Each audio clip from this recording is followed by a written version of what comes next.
Hello dear friends, welcome back on my YouTube channel. So friends, our class 11th chapter number 1 physical world is going on. Now in this video we have discussed lecture number 2. So friends, start कर रहे हैं आज के topic को. ध्यान से देखना है इस टॉपिक को because this topic is most important topic for exams. Okay तो स्टार्ट कर रहा हूँ. सबसे पहले हम बात करते हैं फिजिक्स की डेफिनेशन कि फिजिक्स होता क्या है. सबसे पहले हम बात करते हैं फिजिक्स. तो फिजिक्स की डेफिनेशन लिखना, सबसे पहले ध्यान से लिखना. A physics is the branch of science. A physics is the branch of science. Is the branch of science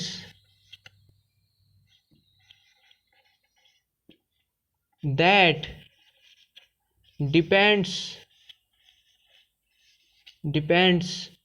on with matter and energy. ये है इसकी डेफिनेशन. यहाँ पर मैटर क्या है हमारा? Force, motion. ठीक है, तो क्या होगा? A physics is the branch of science that depends on with matter and energy. तो इसे नोट कर लेना. Pause the video and note this definition. फिर हम इसकी जो सिंपल डेफिनेशन है और शॉर्ट डेफिनेशन है उसे देखते हैं. इसको नोट करो पहले. तो इसकी जो सिंपल डेफिनेशन है सेकंड, वो डेफिनेशन नोट करना. इट्स कॉल्ड, यानी कि जो फिजिक्स है हमारा, physics is also called study of energy and natural things, यानी कि नेचुरल फिनोमिनल भी कहते हैं. ठीक है, इट्स द स्टडी ऑफ क्या था वो हमारा? Energy. Okay, energy and natural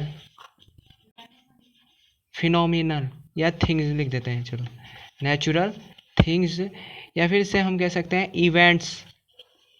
natural events क्या क्या होती है? अब ध्यान से देखना. उन इवेंट्स के बारे में हम देखेंगे जो नेचुरल थिंग्स की इवेंट्स हैं. तब तक के लिए इस वीडियो को, इस डेफिनेशन को नोट कर लो. ये वेरी शॉर्ट डेफिनेशन है इसकी. अब इसके इवेंट्स देखते हैं. ठीक, तो इसको नोट करो, फिर देखते हैं इसकी इवेंट. तो इसके इवेंट्स की बात कर रहे हैं तो पहला इसका एग्जाम्पल के इवेंट्स के थ्रू आता है, वो है हमारा फर्स्ट रेनबो. पहले हमारा रेनबो है. वो कैसा होता है और उसमें 7 कलर से ही क्यों होते हैं? ये इसका पहला एग्जाम्पल. अगला है sky colour view. The sky colour is blue. Why? एक क्वेश्चन ये भी आता है कि जो स्काई है उसका कलर ब्लू ही या नीला ही क्यों है? अगला होता है हमारा एक और, इसमें वो है, दो और हैं. पहले अगला है stars are shining.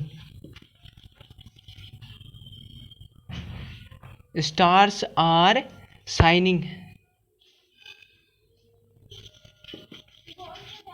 Y?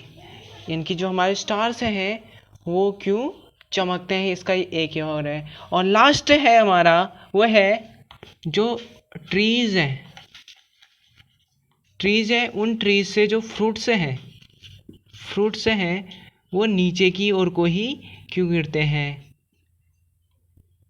Down.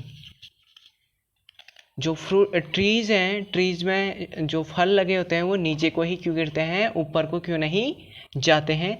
ये सब क्या है? इसके इम्पोर्टेंट इवेंट्स, महत्वपूर्ण घटनाएं.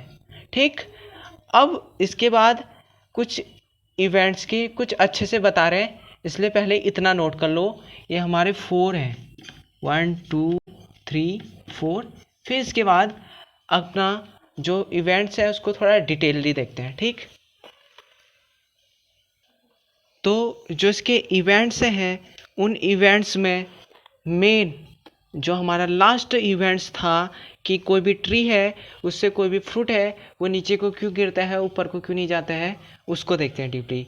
उसका कारण ये है, जो हमारे सर आइजैक न्यूटन थे, सर आइजैक न्यूटन थे, उन्होंने ही इसके बारे में बताया। और ये क्या था हमारा ग्रेविटेशनल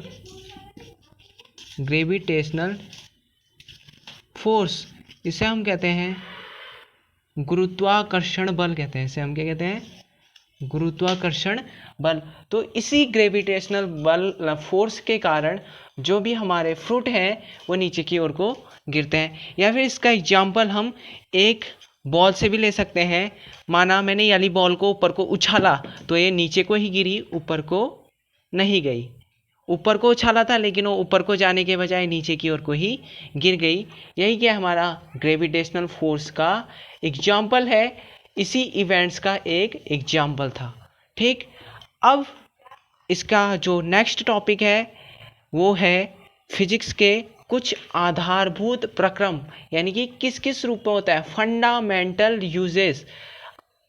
फंडामेंटल यूजेस या फिर प्रोसेस, यानी कि जो फिजिक्स है उसका जो फिजिक्स ब्रांच है उसका यूज कहाँ कहाँ होता है, किस किस में होता है, उसको हम नेक्स्ट वीडियो में देखेंगे। तो आज की वीडियो के लिए बस इतना ही। So friends, please subscribe my YouTube channel. Also press the bell icon for get notifications, and please like this video. Also share in groups and many more. So friends, thank you very much. Goodbye. Have a fantastic day.